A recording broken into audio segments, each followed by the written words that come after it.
आज जो सच बोलता है वो हमेशा विवाद में रहता है, और मुझे लगता है कि हर एक हफ्ते पे विवाद में रहते हैं आप भी।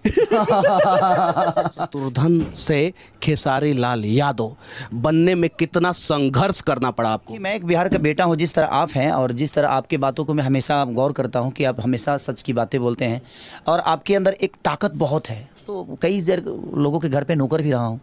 हमारे गुड्डू रंगीला का आप नाम सुने ही होंगे, उनके घर पे मैं 3-4 महीना तो खाना भी बनाया हूँ, झाड़ू पोछा भी। शर्म किसी बात की नहीं आती। मैं दूध बेचा हूँ, पानी भी मिलाया हूँ, वो भी मुझे पता है।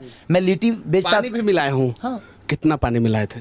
अब 1 किलो में 1 पौवा पानी मिला दूसरा। एक्चुअली मनीष भैया, जिस तरह आज आपको पूरी दुनिया जान रही है, जहाँ भी आपको लोग प्यार करते हैं, तो आपने अपने आप को साबित किया है ना। हम गेहूँ के गरियाए में हमरा कितना टाइम लगी, लेकिन हमारा सम्मान पावे को ही तो ओकरा लगे जाए के पड़ी। अपन पोस्टर खुदे पान के दुकान पर कितना लोग फाड़ दे हमारा सामान वे, कितना दुकानदार माँ के गाड़ी हमरा दे लोग की हट। अगर आप जैसा भाई साथ में होगा तो हम दुनिया के किसी कोना में तैयार हो जाएंगे।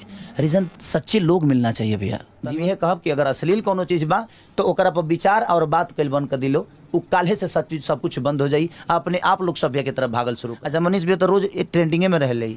ट्रेंडिंग स्टार हुआ है। नहीं, आप हमेशा आपका हमनी के मनोरंजन करावेली से तो लोग उतना ना सुन पाए भाई, जितना आप बोल देते हैं तो लोग सुन लेते हैं। वो सच्चाई है। तो वेद गलत हो जाता है अगर गलत साबित करने वाले लोग बैठ जाएं तो।